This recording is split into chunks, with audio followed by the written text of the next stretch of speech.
In this video, we're going to talk about how AI is creating interactive videos with MuseMe. Real quick, you're watching VP Land. Special thanks to our sponsors for helping make our NAB coverage possible, Blackmagic and Atomos. And now, back to the video. All right, I'm here with Marc from MuseMe. Marc, thanks for joining. So yeah, tell me, what is MuseMe? MuseMe is an interactive video platform, so we can take video files, VOD, and make them interactive. So yeah, explain how that works. Yep, so we have a platform, MuseMe.com, where I can connect a YouTube account to, and then your YouTube content as a content owner appears in the platform, and I can then go into an editor, so I select one of my files. I have something prepared, obviously. The first thing the engine in the background does is scene detection. This is for processing because it's processed in pieces for faster processing. Now I can go into the content and I have a scene where I know that something is happening. So I click in here. The video everybody knows, Big Buck Bunny, right? In this scene, Bunny comes out of the cave and you can see that this is green now. So this has already been selected and has been made an object. When I say that, is Big Buck Bunny is the name of the object, it has a search tag, and it has metadata attached to it.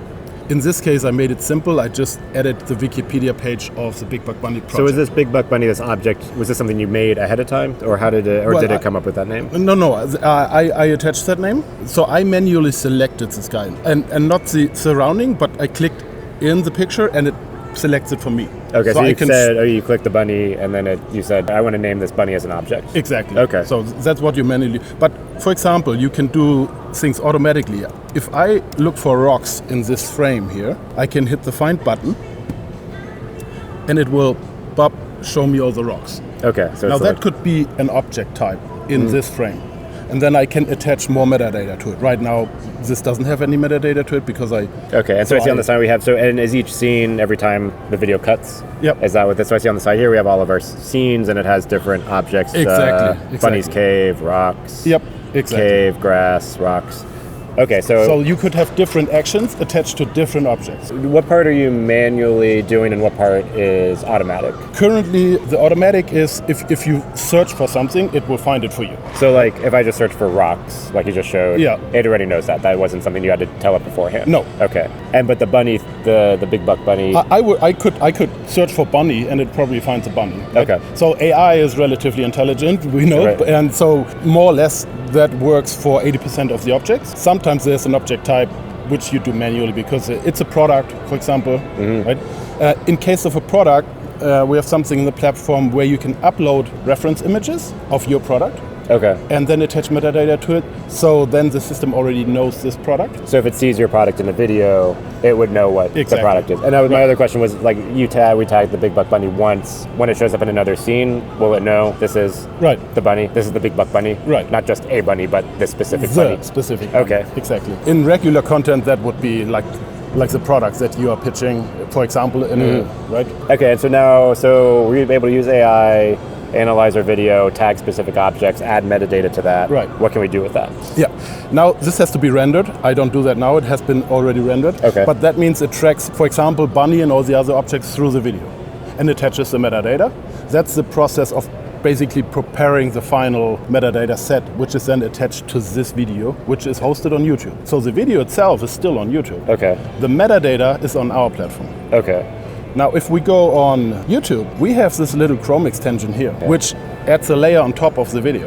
Okay. So we are not really integrated with YouTube, put ourselves on. And the reason why we did this is because we want to show, look, if we can do this even without working with a platform, if we work with a platform, we can integrate much better. Like if someone wanted to... It only gets easier from here. Host the videos themselves and make them interactive. Yeah. That's where we can do the fancy possibilities stuff. Exactly. Unlock. Okay. And what are some of the possibilities that you envision? Well, there is, once you get this kind of interactivity with your audience, you can now attach it to your database, customer database, right? If you know actually who logged into YouTube and clicked the video, you can count how many people are selecting how many objects.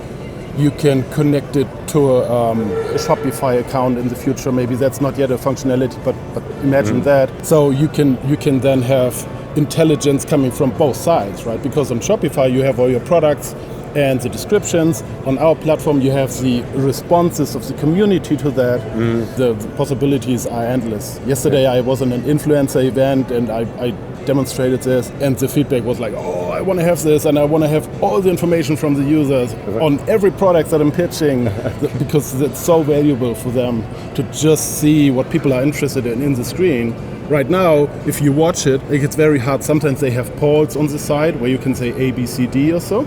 Like which product do you like most, which color do you like most. Now you can actually click in the video.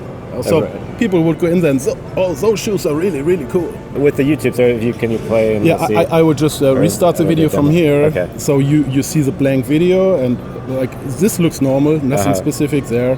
But I would jump to the place where it becomes interesting.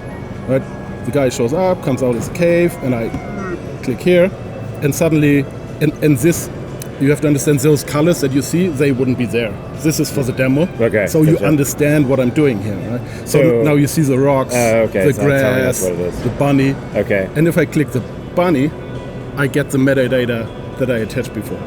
Okay. This icon is not really super useful, but this icon represents currently the link that I put. So you could make whatever kind of pop-up you wanted and whatever. Link to whatever. Okay. Exactly. And you're saying the colors are showing up for the demo, but exactly. In reality, there would be no color. Would it just be the text pop-up, like where your mouth is? If you want to.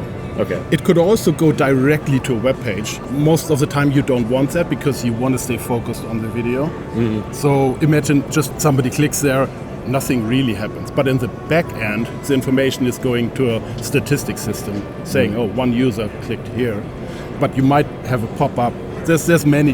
That's basically a matter of how do you integrate this. We also discussed if you want to replace advertising that's annoying because it's in front of right in the middle of the video, but you had this product placement in the video. Now there's this car that's coming into your content, and for a second it has this shiny little glow around it, and you go like, what was that? And then you click it and it says, oh, you're interested in the new car? This model from this brand is very interactive. You can go here and get more information. What state is MuseMe in as far as if people want to try it out, use it?